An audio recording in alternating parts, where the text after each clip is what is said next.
નમસ્કાર દર્શક મિત્રો, મહામંથનમાં આપ સૌનું સ્વાગત કરું છું। અત્યારે સમગ્ર દેશમાં રામમય માહોલ બની રહ્યો છે અને લોકો હવે રાહ જોઈ રહ્યા છે કે 22 જાન્યુઆરીએ એ શુભ ઘડીની કે જ્યારે રામલલા મંદિરના ગર્ભગૃહમાં બિરાજમાન થશે અને તેમની પ્રાણ પ્રતિષ્ઠા પણ થશે।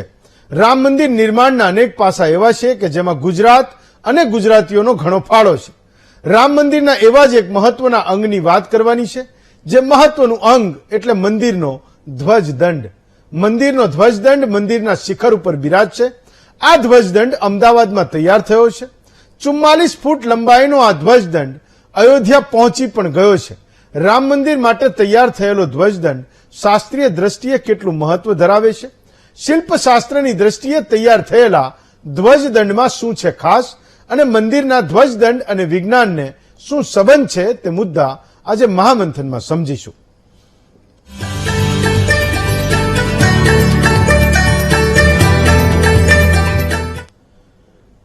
તો રામ મંદિર પર દેશમાં ગલી નુક્કડ પર પણ રોજ મંથન થાય છે। એ મંથનમાં ક્યાંક વિષ પણ નીકળે છે, પણ બહુધા એ સમાજ અને આપણી બધાની ઈચ્છા એ હોય છે કે અમૃત મંથન થાય, પણ સમાજનો મોટા ભાગનો વર્ગ એ આજે ધર્મનીતિ અને રાજનીતિમાં વહેંચાયો છે। ત્યારે આજે આપણે એ ગુજરાતના નીલ અને અંગદ જેવા રામ ભક્તો, જેમણે ગુજરાતની ગરિમા વધારી છે, એ રામ ભક્ત એવા જ એક રામ ભક્ત આપણી વચ્ચે આજે ભરતભાઈ આવવાના છે। એમની વાતને આજે આપણે સાંભળવાની છે।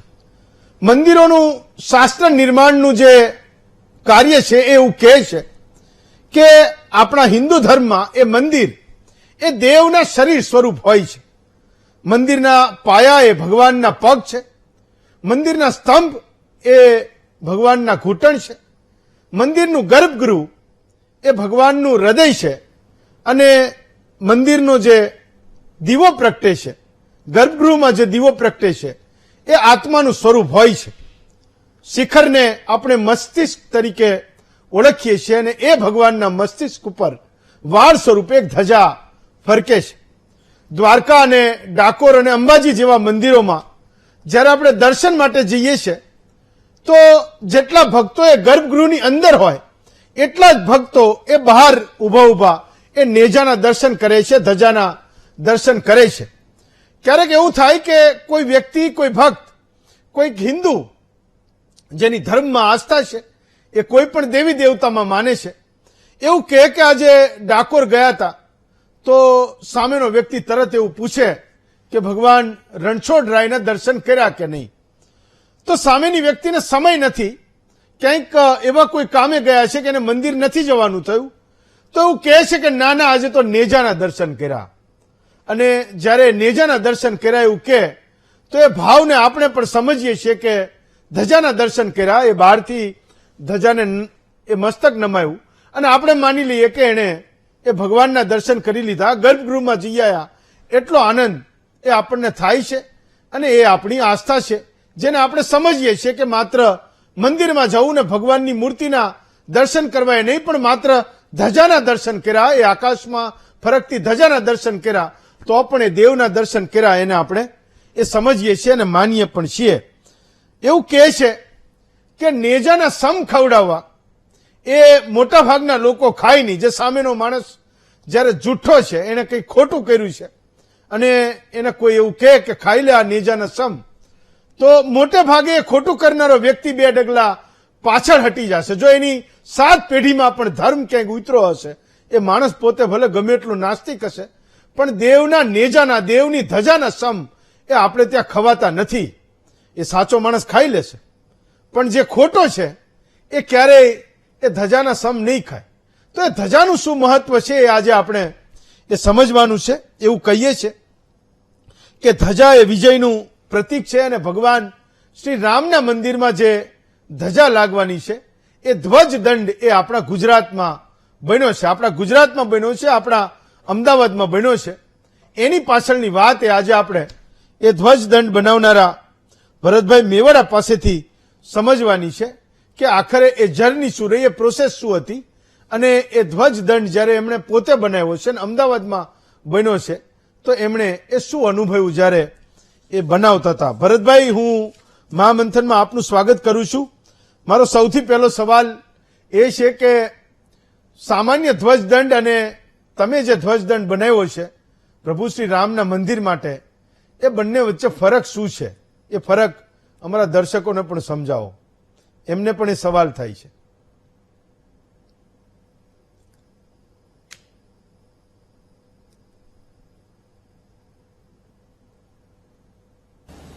સામાન્ય ધ્વજદંડ જેવું કશું હોતું નથી. જી હંમેશા દરેક મંદિરના શાસ્ત્ર મુજબ જ ધ્વજદંડ બનતા હોય છે. જી અને આપણને તો એવું લાગે કે અત્યારે ફીલ થાય કે શ્રી રામ પ્રભુનો જે ધ્વજદંડ છે એ ખરેખર બહુ સ્પેશિયલ છે. જી એનું જે શાસ્ત્રોક્ત રીતે મેઝરમેન્ટ નીકળ્યું છે એ પ્રમાણે આપણે બનાવ્યું આપણી ફેક્ટરીમાં. એની લંબાઈ 44 ફૂટ છે અને એનું વજન 5500 કિલો છે, જે મેઇન ધ્વજદંડ છે એનું. બાકીના 6 ધ્વજદંડ પણ ત્યાં પરિસરમાં લાગવાના છે, એ પણ 20 ફૂટ લાંબા અને 700 કિલોના હતા. એટલે એ રીતે કહીએ તો આપણને એક યુનિક તો લાગે છે. અને ભગવાન શ્રી રામનું છે એમાંથી જે ઉર્જા મળતી હતી અમને કામ કરતા કરતા પણ એવા ઘણા બધા અનુભવ થયા કે જે એમાંથી આમ લાગે કે ભગવાન જ છે કંઈક. અમે ભગવાનને જ અમારા ફેક્ટરીમાં બનાવી રહ્યા છીએ. ભરતભાઈ, એ ત્રીજા માળે આ ધ્વજ દંડ લાગવાનો છે, ગર્ભગૃહ, પછી એની ઉપર રામ દરબાર, એની ઉપર શિખર, અને પછી એ ધ્વજદંડ લાગવાનો છે. આવડું મોટું જે વજન છે તમે કીધું, એ વજન લગાડવા માટેની શું વ્યવસ્થા થશે એ સમજવું છે કે એટલો મોટો વજન એ કેવી રીતે લગાવશે?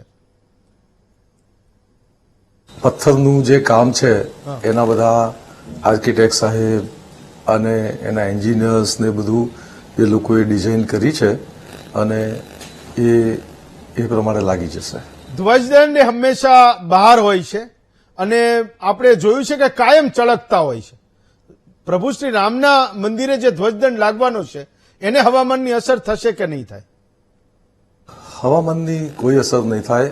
જી, આ વખતે જે દંડ બન્યો છે એ એટલો બધો મજબૂત અને એવી મેટલમાંથી, પિત્તળમાં પણ હાઈ ગ્રેડ પિત્તળ વાપરેલું છે, એટલે એને હું માનું ત્યાં સુધી હવામાનની તો કોઈ અસર નહીં થાય. કેટલા દિવસ થયા એને બનાવતા? આવડું મોટું સ્ટ્રક્ચર જયારે તમારે બનાવવાનું હતું ધાતુનું, તો એ પ્રોસેસને કેટલો સમય થયો?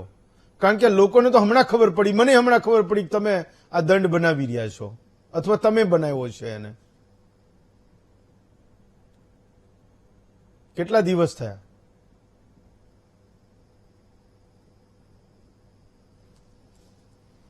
જી,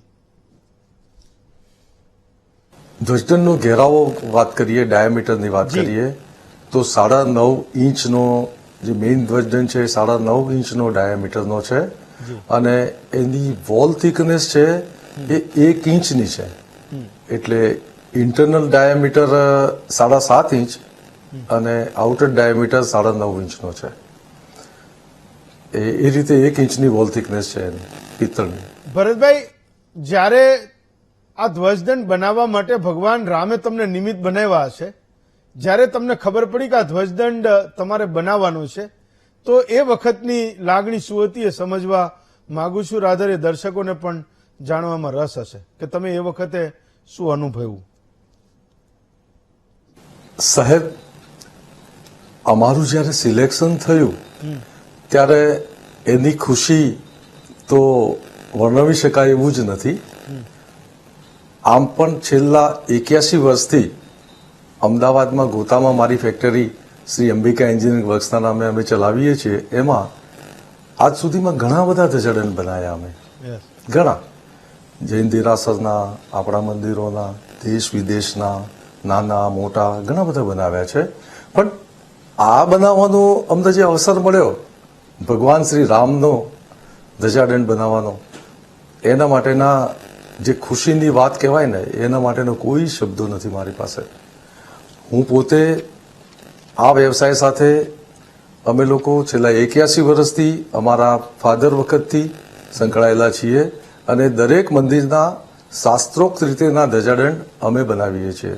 આ ઉપરાંત ઘણી બધી વસ્તુઓ અમે બનાવીએ છીએ. આપણા રામ મંદિરમાં તો હું આપને કહું, થોડીક આપની રજા લઉં, કે રામ મંદિર માટે અમે ઘણું બધું સપ્લાય કર્યું.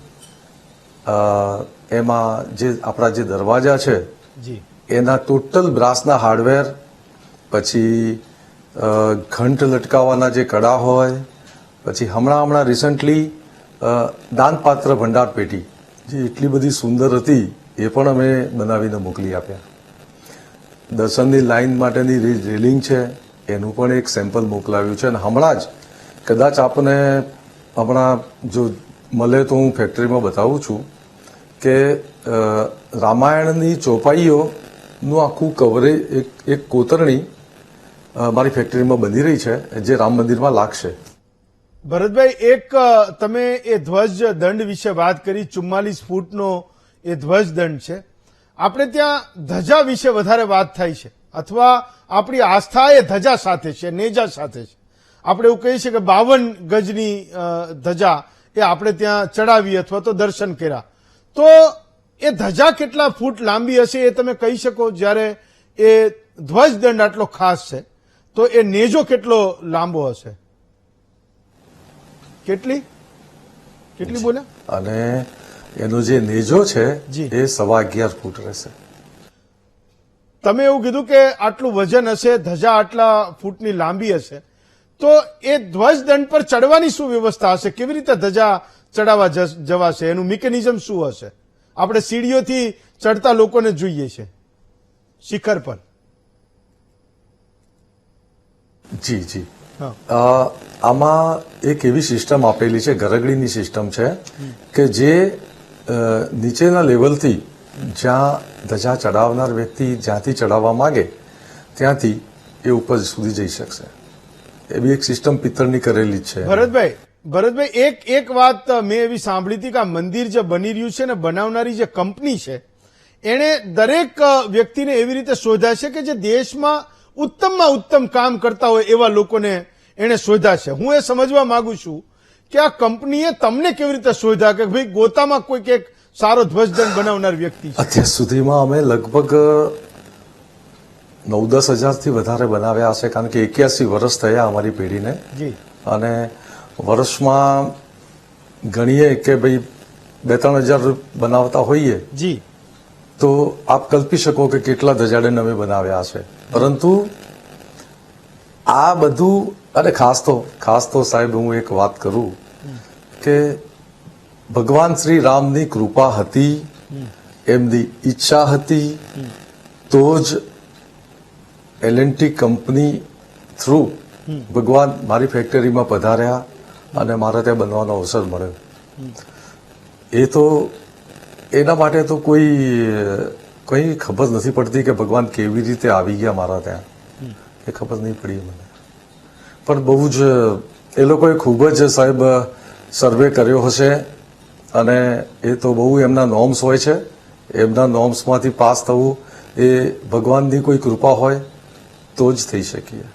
ભરતભાઈ, હું એક વિડીયો જોઈ રહ્યો હતો અને તમારા એ જ્યાં તમારી ફેક્ટરી છે કેમ્પસમાં જ્યાં આ ધ્વજદંડ બની રહ્યા હતા ત્યાં એક લોકોનો મોટો મેળો મેં જોયો કે એટલા બધા લોકો ત્યાં આવતા હતા. મને પોતાને નવાઈ લાગી કે જેમ જેમ લોકોને ખબર પડતી ગઈ કે અહીંયા એ રામ મંદિરનો ધ્વજદંડ બનવાનો છે તો લોકોને એવું થયું કે અત્યારે દર્શન કરી જ લઈએ. મેં એટલા બધા લોકોને એક વિડીયોમાં મેં જોયા અને મને એવું થયું કે મારે તમારી સાથે વાત કરવી જોઈએ અને તમારે એ મહામંથનના દર્શકો સાથે વાત કરવી જોઈએ. જેને કહીએ ને કે આ તો કંઈક મોટો ચમત્કાર હતો કે જેમ જેમ બધાને ખબર પડવા માંડી કે મારી ફેક્ટરીમાં ભગવાનનું ધ્વજદંડ એટલે ભગવાન પધાર્યા છે, એમનું બની રહ્યું છે, તો ખૂબ જ લોકો શ્રદ્ધાથી એને દર્શન કરવા માટે પધારતા હતા. અને પછી મને પણ એવું લાગ્યું કે ખરેખર બધાને અમારે દર્શન કરાવવા જોઈએ, એટલે મેં ફેક્ટરીમાં એક ડિસ્પ્લેમાં બહારની તરફ એમને મૂકી દીધા ધજાદંડને. અને જે સાહેબ જે નાના મોટા જે લોકો આવતા હતા એમની જે શ્રદ્ધા જોઈ છે મેં, એ કોઈ શબ્દો વગરની હું કંઈ ન કરી શકું, કારણ કે એને પ્રણામ કરતા હતા લોકો, શ્રદ્ધાથી હાર પહેરાવતા હતા, એમ વિચારતા હતા કે અમે અયોધ્યા ક્યારે જઈશું, એના કરતા અહીંયા દર્શન થઈ ગયા અમને.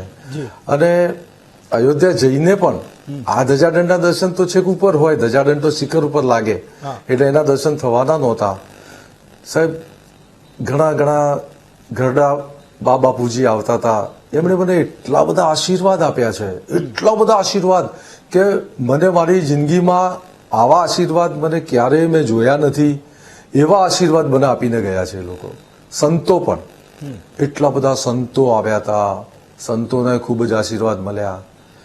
આપણા વીવીઆઈપી, આપણા માનનીય મુખ્યમંત્રી શ્રી ભૂપેન્દ્રભાઈ પટેલ સાહેબ, પછી ઘણા બધા આપણે ખાસ તો સંતોમાં રામભદ્રાચાર્યજી ખુદ મારા ત્યાં પધાર્યા અને એમના પણ આશીર્વાદ મળ્યા. ધોલેશ્વર વાળા મહંત શ્રી રામ સ્વરૂપદાસજી એ પણ આવ્યા હતા.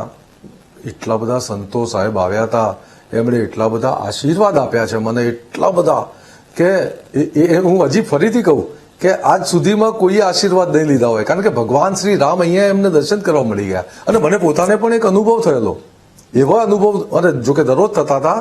હું જ્યારે લોકો આવતા દર્શન કરવા મારી ફેક્ટરીમાં, ત્યારે મને એવું બહુ ભાસ થતો હતો કે આજે તો રામ આવ્યા જ છે. એમાંના કોઈક ને કોઈક દર્શનાર્થી રામ દર્શનાર્થી સ્વરૂપે પધારતા હતા, એ વાત હું અંદરથી સ્વીકારું છું. હા સાહેબ, એ તો બહુ જ હકીકત છે. ભરતભાઈ, તમારે કંઈ કહેવાનું રહી ગયું હોય ને મારે પૂછવાનું રહી ગયું હોય એવું કંઈ હોય તો એ કહી દેશો. મારો એ છેલ્લો પ્રશ્ન હતો. ભરતભાઈ જી, એક વાત કહી શકું કે હું મેવાડા સુથાર દોતો સમાજને બિલોંગ્સ કરું છું. એટલે અમારો વિશ્વકર્મા સમાજ છે અને અમારી આ વર્ષો જૂની આર્ટ છે. અમારા સમાજના ઘણા લોકો આ ધંધા સાથે સંકળાયેલા છે. ભગવાન જ્યારે મારા ત્યાં આવ્યા ત્યારે મને એક સંતે બહુ સરસ વાત કરેલી કે આપ ભરત છો, મારું નામ ભરત છે, એટલે એમ કે ભગવાન શ્રી રામને નાના ભાઈના ત્યાં પધાર્યા. એ પણ એક સંજોગ જ છે, એ પણ એક સંજોગ છે. અને બીજું, બ્લેસિંગ્સ વગર કશું નથી થતું. બ્લેસિંગ્સ જીવનમાં બહુ જરૂરી છે. અમને મારી પેઢીમાં બાપુજી તરફથી જે અમને સંસ્કાર મળ્યા છે, અમને જે આશીર્વાદ મળ્યા છે, એના ફળ સ્વરૂપ અમને આ બનાવવાનો મોકો મળ્યો છે. અને એ માટે તો હા, એક બીજું કે મારા જીવનકાળમાં હું એક વાત તો ના જ ભૂલું કે આ બનાવવાનો મોકો મળ્યો એ આપણા સનાતન ધર્મના આપણા જે ગાદ સેવકોએ જે બલિદાન આપ્યા છે એમનું પણ આમાં બહુ મોટો ફાળો છે. આદરણીય પ્રધાનમંત્રી શ્રી નરેન્દ્રભાઈ અને એમની ટીમનો પણ મોટો ફાળો છે. વિશ્વ હિન્દુ પરિષદ, RSS, જે કંઈ આપણી સંસ્થાઓએ, રામ જન્મભૂમિ ટ્રસ્ટ, જે કંઈ સંસ્થાઓએ આ બનાવવાનું મુહિમ ઊભી કરી અને સક્સેસ થયા. અને અત્યારે હાલ જે આપણે જોઈ રહ્યા છીએ, જે ધજાદંડ સુધીની પ્રોસેસ આપણે પૂરી કરી, એ માટે સર્વેનો ખૂબ ખૂબ મારે અંતરથી આભાર માનવો જોઈએ. અને મને મારા જે વડીલોએ આશીર્વાદ આપ્યા છે એમને પણ અત્યારે હું ભૂલી ના શકું. ભરતભાઈ, હું આપને ખૂબ ખૂબ શુભકામનાઓ પાઠવું છું. આપ અહીંયા જોડાય બદલ આપનો પણ ખૂબ ખૂબ આભાર માનું છું. હું જોડીશ ડોક્ટર સંત વલ્લભ સ્વામીને, વડતાલ મંદિરના પોતે મહંત છે. સ્વામી, એક તો વાત એ થઈ કે ભરતભાઈ પાસેથી એ વાત જાણી કે આ દંડ એમણે બનાવ્યો કેવી રીતે એની ફેક્ટરીને જ્યાં એ ધ્વજદંડ બનતો હતો એને લોકોએ રામનું મંદિર બનાવી દીધું. એ આસ્થાથી, એ ભક્તિથી લોકોએ એના દર્શન કર્યા છે. હું એ વિડીયોને જોતો હતો, એમાં એ જોતો હતો ઘણા બધા વૃદ્ધ લોકો હતા જે કદાચ એવું વિચારતા હશે કે 22મી તારીખે ભગવાનની પ્રાણ પ્રતિષ્ઠા થાય પછી હું ના પણ જઈ શકું અને હું અત્યારે નેજાના દર્શન કરું છું. તો મને એવું થયું કે આજે એ નેજા વિશે મહામંથનમાં થોડી વાત કરવી જોઈએ. મને એક મારી સમજ એવી હતી કે કોઈ પણ ભગવાનના સમ પણ ખોટા ખાઈ લે, કહી દે, પણ જયારે ભગવાનના નેજાની વાત કરીએ તો એકદમ ડરીને ભાગી જાય. મારી સમજ એવી છે કે એને એટલો ડર લાગે કે જો કોઈ ખોટો વ્યક્તિ છે ને એને એ ધજાની સામે ઉભો રાખ્યો અને એને કીધું કે તું આની આણ લઈ લે, તો એ નહીં લે. શું મારી એ સમજ સાચી છે કે પછી આપણે ત્યાં એ હિન્દુ ધર્મમાં એ ધજાનું કોઈ વિશેષ બીજું પણ મહત્વ છે? શું મહત્વ છે સ્વામી? હેમંતભાઈ, સૌ પ્રથમ હું અભિનંદન આપીશ ભરતભાઈને. જ્યારે સંતોનું વૃંદ એમની ફેક્ટરીમાં પૂજન કરવા માટે આવ્યું, એમાં એક હું પણ હતો. મારા માટે એક આનંદ અને ગૌરવની વાત એ છે, ભરતભાઈ આપ પણ ગુજરાતી છો, હેમંતભાઈ, તો તમને પણ એક ગૌરવ થશે કે રામ મંદિરના પાયામાં જે સૌથી પેલું સ્ટ્રક્ચર ડિઝાઇન એ બનાવ્યું છે, અને સૌથી ઉપર શિખર ઉપર જે ધ્વજદંડ તૈયાર થઈ રહ્યો છે અથવા તૈયાર થઈને અત્યારે અયોધ્યાજી પહોંચ્યો છે, એ પણ એક ગુજરાતીએ બનાવ્યો છે. એ સમગ્ર સનાતન ધર્મના માનનારા તમામ અનુયાયીઓ માટે ગુજરાતે ગૌરવરૂપ સેવા કાર્ય કર્યું છે. એનું મને વ્યક્તિગત પણ ગૌરવ છે અને સમગ્ર દેશના રામ ભક્તોને ગૌરવ છે. ખાસ વાત, આપ જે રીતે ધ્વજનું મહાત્મ્ય કહી રહ્યા હતા, એની પ્રક્રિયા કઈ રીતે નિર્માણ પામે એની પ્રક્રિયા ભરતભાઈ પાસેથી જાણી. મારે આજ ખાસ વાત એટલી કહેવી છે ટીવીના માધ્યમે કે આપણા સનાતન પરંપરાના ઋષિ મહર્ષિઓનું એક અદ્ભુત વિજ્ઞાન ગણિત હતું. જી હેમંતભાઈ, એક વસ્તુ બહુ સ્પષ્ટ છે કે મંદિરની સાઈઝ ઉપરથી ધ્વજદંડની સાઈઝ નક્કી થાય છે. ઓકે. મંદિર આટલા ફૂટનું હોય, શિખર આટલું હોય, આ આટલું હોય તો આ આટલું હોય ને આટલું હોય તો એનું આ સ્વરૂપ આવે. એટલે આપણી જે સ્થાપત્ય વાસ્તુ પરંપરા છે એ 100% સાયન્સને પ્રૂવ કરી શકે. આજે તાકાત મારી હોવી જોઈએ કે મારા પૂર્વજોએ ઋષિ મુનિઓએ જે વાત કરી છે અને સાયન્ટિફિક રીતે હું પ્રૂવ કરી શકું. નથી કરી શકતો હોય તો મારી વ્યક્તિગત અક્ષમતા છે. મુનિઓએ સ્થાપત્ય પરંપરામાં જે કંઈ શિલ્પ અને ખાસ કરીને મંદિરોનું સ્થાપત્ય આપ્યું છે એ એકદમ વૈજ્ઞાનિક ઢબનું આપેલું છે. પહેલી વાત કહું. બીજી વાત કહું હેમંતભાઈ, એક બહુ આપણા હૃદયને સ્પર્શે એવી વાત એ છે કે અમે પણ મંદિરોમાં બેઠા છીએ. ઘણી વખત એવું બનતું હોય છે કે દૂર સુદૂરથી લોકો દર્શન કરવા આવે અને ઠાકોરજીને ઓઢવાનો સમય થયો, દર્શન બંધ થઈ ગયા તો વ્યવસ્થાપકોને એમ થાય કે લોકો દૂરથી આવ્યા અને દર્શન ના થયા. પણ એ શ્રદ્ધાળુઓની આંખો છે ને એ સીધી ધજા તરફ જાય છે અને આમ હાથ જોડે મસ્તક ઊંચું કરી ધજાજીના દર્શન કરી અને એને શું સંતોષ મળતો હોય છે. એનું એક ઉદાહરણ તમને આપું. આ કોરોના કાળની અંદર બધા જ દેવસ્થાનો બંધ હતા. અમારું વડતાલ મંદિર પણ ટોટલી બંધ હતું 100%. કોરોના કાળ પૂરો થયા પછી એક પરિવાર વડતાલ દર્શન કરવા આવે છે. હું એની સાથે ટોક કરું છું. એટલે તમે ક્યારેક ક્યારેક વડતાલ આવતા? મને કે સ્વામીજી હું નિયમિત વડતાલ આવું છું, કોઈ પૂર્ણિમા છેલ્લા 20 વર્ષથી મેં છોડી નથી. એટલે મેં સહજ ભાવે હસતા હસતા પૂછ્યું, કોરોનામાં તો નતા જ આવ્યા ને? મને કે સ્વામીજી મેં પાસ કઢાયો હતો, આ દેવના પ્રતાપે મને પાસ મળ્યો હતો, પણ મેં કીધું મેં મંદિર જ નથી ખોલ્યું. કે એ વાત તમારી સાચી, પણ હું દર પૂર્ણિમા એ મંદિરની ધજાના દર્શન કરીને જતો હતો. આ આપણા માવતરોએ, આપણા સાધુ સંતોએ, આપણા બ્રહ્મકુમાર હૃદય સુધી પહોંચાડેલી ધર્મની ઊંડાઈ છે. અને ગુજરાતમાંથી જે ધ્વજદંડ બનીને જઈ રહ્યો છે એ ગુજરાતના ગૌરવની ઊંચાઈ છે. અહીંયા ઊંડાણ અને ઊંચાઈ બંનેનો સમન્વય થયો છે એ ખરેખર હૃદયને સ્પર્શે છે. બીજી વસ્તુ તમને કહું, જો આપનું ધ્યાન હોય તો જે રાજમહેલો છે એ રાજમહેલોની અંદર જયારે રાજા પોતે ત્યાં વિરાજમાન છે, સાક્ષાત સદેહે હાજર છે, તો રાજમહેલ ઉપર ધ્વજ ફરકતો હોય. રાજા જયારે બહાર જાય ત્યારે એ ધ્વજ ના ફરકતો. એટલે આ જે દેવાલય ઉપર ધ્વજદંડમાં ધ્વજાજી ફરકે છે એ બતાવે છે કે અહીંયા દેવની સવિધિ પ્રતિષ્ઠા થઈ છે અને સાક્ષાત દેવ અહીંયા બિરાજમાન છે. આપણે દેવને વસ્ત્ર ધારણ કરાવીએ કે મંદિર શિખર ઉપર ધજાજી અર્પણ કરીએ, બંનેનું સમાન ફળ છે. અને જયારે ધજાની વાત આવતી હોય ત્યારે આપણા ગુજરાતમાં સૌથી વધુ ધ્વજારોહણનો કાર્યક્રમ દ્વારકાધીશના મંદિરમાં થાય છે. એ વખતનો તમે માહોલ જોવો, શ્રદ્ધા જોવો, ભાવના જોવો, લાગણી જોવો. ભલભલા મોટા બિઝનેસમેનો હોય, ઉઘાડા પગે ચાલતા હોય, એ પહેર્યું હોય માથે ધજાજીને 52 ગજની ધજાને એમાં વીંટીને લઈને જતા હોય, એની આંખોમાં શ્રદ્ધા હોય. તમારી જાણ માટે કહું, મેં જેટલી વાર ધજાજીની ઉપર જતા સેવકોના દર્શન કર્યા છે ને, આપણા શ્વાસ અદ્ધર થઈ જાય કે એ શિખર ઉપર કઈ રીતે ચડે છે. એ લોકો નિયમિત ચડે છે. કેમ કે એ એમ માને છે કે અમે ઠાકોરના ચરણ સ્પર્શ કરવા જઈએ છીએ, અમને કાંઈ થવાનું નથી ને નથી થતું. એટલે દેવ મંદિરમાં ગર્ભગૃહમાં બિરાજમાન ઠાકોરજીના દર્શન કરવા કે શિખર પર બિરાજતા ધજાના દર્શન કરવા એ લોક પરંપરામાં ઇક્વલ છે.